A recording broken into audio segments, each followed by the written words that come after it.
നിയമസഭാ തെരഞ്ഞെടുപ്പ് ഫലം അവലോകനം ചെയ്യാൻ CPIM പൊളിറ്റ് ബ്യൂറോ യോഗം ഡൽഹിയിൽ തുടരുകയാണ്. പിണറായി വിജയൻ പ്രതിപക്ഷ നേതാവാകുമോ എന്നതിൽ നിർണായക തീരുമാനം ഇന്നുണ്ടായേക്കും. പ്രതിപക്ഷ നേതൃസ്ഥാനം ഏറ്റെടുക്കുമോ എന്ന ചോദ്യത്തോട് പിണറായി വിജയൻ പ്രതികരിച്ചില്ല. പ്രതിപക്ഷ നേതൃസ്ഥാനത്ത് ഫേസ്ബുക്കിനകത്ത് മാത്രമാണ് ഒരു പ്രതികരണം നടത്തിയിട്ടുള്ളത്. പ്രതിപക്ഷ നേതൃസ്ഥാനം അങ്ങ് ഏറ്റെടുക്കുമോ?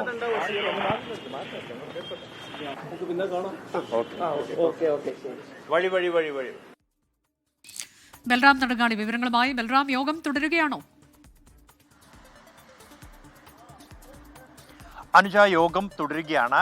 ഉച്ചയൂണിന് ശേഷം 3:30 യോഗം പുനരാരംഭിച്ചു. ഇപ്പോൾ ചർച്ചകൾ തുടരുകയാണ് CPIM പോളിറ്റ് ബ്യൂറോ യോഗത്തിൽ. പ്രധാനമായും തെരഞ്ഞെടുപ്പ് അവലോകനമാണ് ഈ ഒരു യോഗത്തിന്റെ അജണ്ട. ഈ അജണ്ടയിൽ പ്രതിപക്ഷ നേതൃസ്ഥാനം സംബന്ധിച്ചുള്ള കാര്യങ്ങൾ ഉൾപ്പെടുത്തണോ എന്നുള്ളത് യോഗത്തിലാകും തീരുമാനിക്കുക എന്ന് ജനറൽ സെക്രട്ടറി MA ബേബി രാവിലെ അറിയിച്ചിരുന്നു യോഗത്തിന് മുമ്പ്. എന്തായാലും ഈ വിഷയം യോഗത്തിന്റെ അജണ്ടയിൽ ഉൾപ്പെടുത്തിയിട്ടുണ്ട് എന്നുള്ളത് തന്നെയാണ് നിലവിൽ അറിയാൻ കഴിയുന്നത്. അതിലേറ്റവും ശ്രദ്ധേയമെന്നുള്ളത് പിണറായി വിജയൻ തന്നെ പ്രതിപക്ഷ നേതാവാകണം എന്നുള്ള ഒരു നിർദ്ദേശം പാർട്ടിക്കുള്ളിൽ ഉണ്ട്.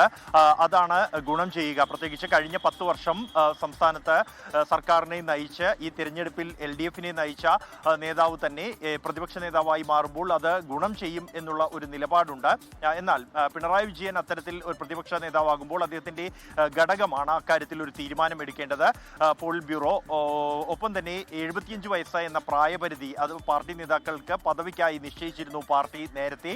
ഇക്കാര്യത്തിൽ പിണറായി വിജയന് നേരത്തെ മുഖ്യമന്ത്രിയാകാനും പോളിറ്റ് ബ്യൂറോയിൽ തുടരുന്നതിനും വേണ്ടി അദ്ദേഹത്തിന് ഇളവുകൾ നൽകിയിരുന്നു. ഇനി പ്രതിപക്ഷ നേതാവായി അദ്ദേഹം എത്തണമെങ്കിലും ഇക്കാര്യത്തിൽ ഇളവ് നൽകണോ എന്ന കാര്യവും പാർട്ടി തന്നെ തീരുമാനിക്കേണ്ടതുണ്ട്. അതുകൊണ്ട് തന്നെ ഈ വിഷയം യോഗത്തിന്റെ പരിഗണനയ്ക്കായി വരുന്നത്. എന്തായാലും നേരത്തെ VS അച്യുതാനന്ദൻ 2011 മുഖ്യമന്ത്രി ആയതിനു ശേഷം പ്രതിപക്ഷ നേതൃസ്ഥാനം ഏറ്റെടുത്തതാണ്. അദ്ദേഹത്തെ അനുകൂലിക്കുന്നവർ അതല്ലെങ്കിൽ പ്രതിപക്ഷ നേതൃസ്ഥാനത്തേക്ക് പിണറായി വിജയൻ വരണം എന്ന നിലപാടുള്ളവർ ഉന്നയിക്കുന്ന ഒരു വാദം എന്നുള്ളത്. എന്നാൽ മാറ്റം വേണമെന്നുള്ള നിലപാടും പാർട്ടിക്കുള്ളിൽ ഉണ്ട്. ഈ വിഷയത്തിൽ ഒരു തീരുമാനം, ഒരു ധാരണ ഇന്നത്തെ യോഗത്തിൽ ഉണ്ടാകും. സാങ്കേതികമായി ഈ വിഷയം തീരുമാനമെടുക്കേണ്ടത്, നേതാവിനെ തിരഞ്ഞെടുക്കേണ്ടത് നിയമസഭാ കക്ഷി യോഗമാണ്. അതിനിടെ CPI പ്രതിപക്ഷ ഉപനേതൃസ്ഥാനത്തിന് അവകാശവാദം ഉന്നയിച്ചിരിക്കുന്നു എന്നുള്ളതും ശ്രദ്ധേയമാണ്. ഇക്കാര്യങ്ങൾ അടക്കം ഇന്ന് ആരംഭിച്ച പോളിറ്റ് ബ്യൂറോ യോഗത്തിൽ ചർച്ചയ്ക്ക് വരും എന്ന് തന്നെയാണ് അറിയാൻ കഴിയുന്നത്. പ്രാഥമികമായി ആദ്യഘട്ടത്തിൽ ഇന്ന് രാവിലെ ഈ തെരഞ്ഞെടുപ്പ് അവലോകനം സംബന്ധിച്ചുള്ള സംസ്ഥാന ഘടകത്തിന്റെ റിപ്പോർട്ട് സംസ്ഥാന സെക്രട്ടറി യോഗത്തിന് മുന്നിൽ വെച്ചിട്ടുണ്ട്. ഇതുമായി ബന്ധപ്പെട്ടുള്ള ചർച്ചകൾ നടക്കും. ഒപ്പം തന്നെ പൊതുരാഷ്ട്രീയ സാഹചര്യവും അവലോകനം ചെയ്യും. അതിൽ ഈ പിണറായി വിജയൻ പ്രതിപക്ഷ നേതാവാകുമോ എന്ന കാര്യത്തിൽ തീരുമാനം ഇന്ന് തന്നെ ഉണ്ടാകും എന്ന് ഉറപ്പില്ല എന്നാണ് നേതാക്കൾ അറിയിക്കുന്നത്. ചർച്ചകൾ ഒരു പക്ഷേ ഇന്ന് പൂർത്തിയാക്കാനായില്ലെങ്കിൽ നാളത്തേക്ക് നീളാനുള്ള സാധ്യതയുണ്ട് എന്നും നേതാക്കൾ അറിയിക്കുന്നുണ്ട്. എന്തായാലും ഈ യോഗത്തിലെ തീരുമാനം ഏറെ നിർണായകമാണ്. അനുജ,